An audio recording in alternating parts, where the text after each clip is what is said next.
Hi, welcome back to my channel. Today it's going to be a simple dessert recipe that is definitely more on the healthier side. Chocolate pudding with mango and blueberries. It's very quick to prepare. For topping you can use any fresh fruits you enjoy the most, but I find mango and blueberries to be the perfect choice for that one. To create this recipe I did what I usually do. I've combined some of the recipes I found on the internet.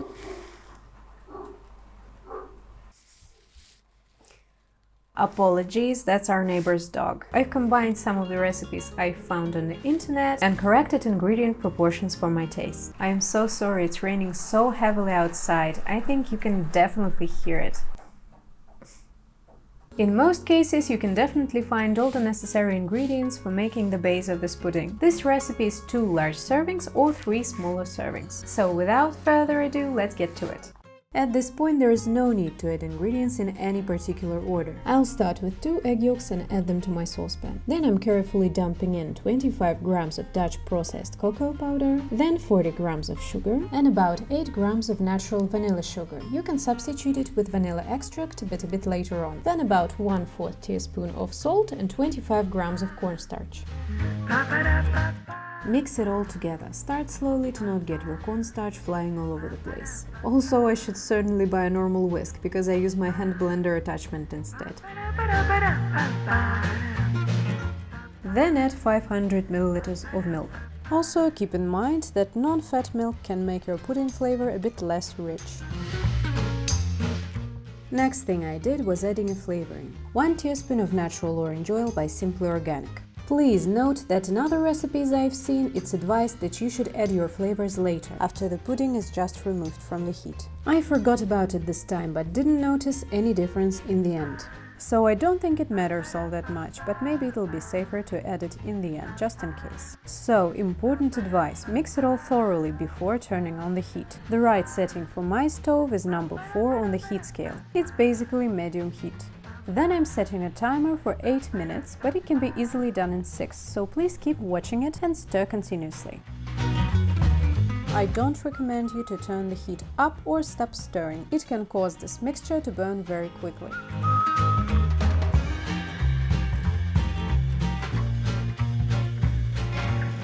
On the other hand, if something goes wrong, there is no expensive ingredients in this recipe, so at least you won't really lose a lot of money or time. After about 5 minutes of stirring, check if your mixture is starting to set on the bottom of your saucepan. It should look lovely, smooth and creamy. After that, your mixture will start thickening very fast. When you see this happening, it's time to take your saucepan off the heat. Your pudding will get thicker and thicker every minute. I actually recommend you to put a lid on your saucepan while you get your serving cups ready. This will help you to avoid a skin forming on the surface of your pudding.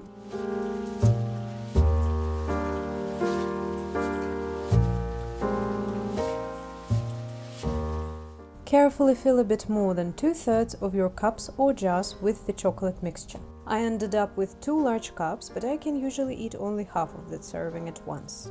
See how creamy the texture is? It's very hard to not eat it with a spoon right away, especially considering that it doesn't really need to set to be delicious. And the kitchen smells like heaven, all chocolatey with the hints of orange. Try to distribute your pudding evenly between the cups.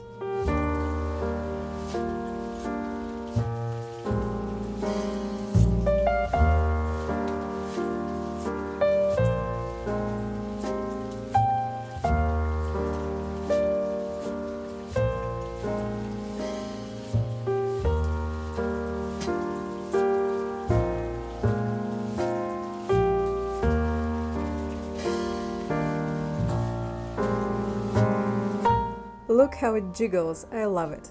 Not so secretly eat all the remaining pudding from the saucepan and find something to tightly cover your cups. Plastic wrap works well, but you can also use environment-friendly wax wrap. Also, as you can probably see, somehow plastic wrap doesn't stick to my mugs at all, so I'm using a wax one either way.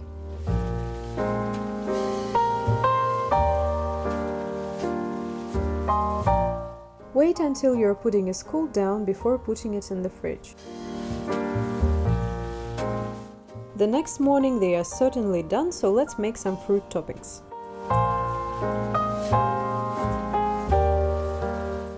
Take a good ripe mango and cut it the most efficient way. Start along the sides of the pit.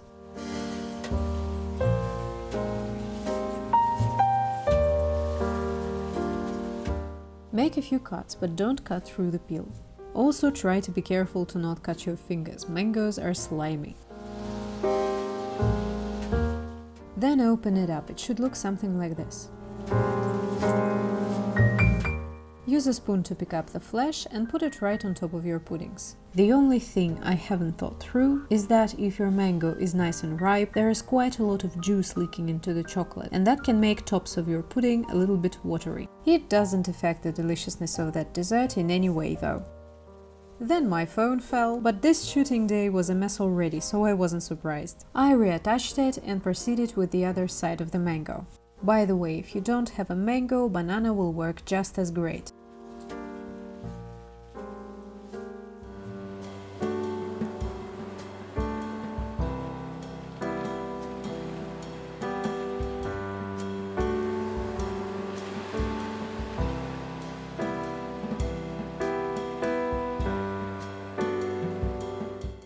Then I peeled the part of my mango around the pit and put the remaining flesh in cups too.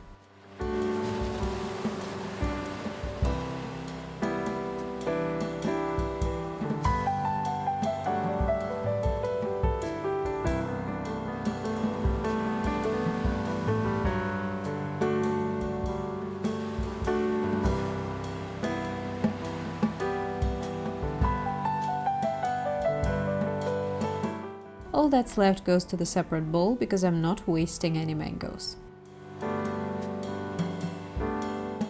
Now it's time to heat up some berries. Crush the bag with your hands a bit so it's not one single chunk of berries in there, and put your blueberries in a microwave-safe bowl. You actually don't have to serve your berries warm. I just really love the contrast it gives with the cold chocolate pudding, so I recommend you to at least try it. But you can just use fresh berries without heating them. I usually put them in the microwave for about a minute the first time. Then you should mix the blueberries well so they don't burn from uneven microwave heat. And do it a couple more times in short 30-second increments, stirring after each time until your berries are defrosted and warm.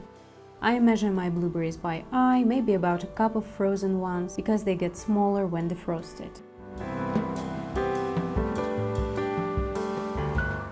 Using a fork, put your berries on top of the chopped mango. The fork is preferred in this case so you can avoid adding more liquid from the berries to your puddings. At this point your dessert is actually finished. You can also add some fresh mint leaves on top, or another way to make it even more gorgeous is to add some condensed coconut milk to it. It's sweet but also a bit salty, so it balances really well with the rest of the dessert. It's not necessary though, you can serve your puddings at this point and not even worry, it's already perfect. See how it's completely set and holds its shape? The pudding is creamy and chocolatey, it's light and great in the summer heat or for any other season.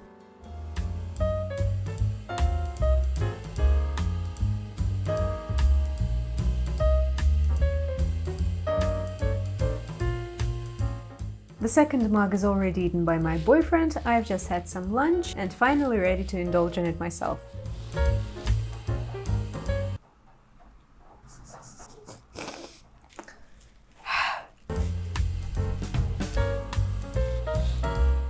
I mean, this is a great option if you don't have many time to make a dessert, but you still want it to be delicious and somewhat creative. Also, even though my puddings rested in the fridge overnight, if you're really in a rush, it can be ready in about a couple of hours as soon as it cools down and sets. It has a very creamy texture and it's complemented so well by fruit. Alright, I ate half of my pudding and all of my lipstick. I hope you'll enjoy this recipe and I'll see you next time. Like this video and subscribe to my channel.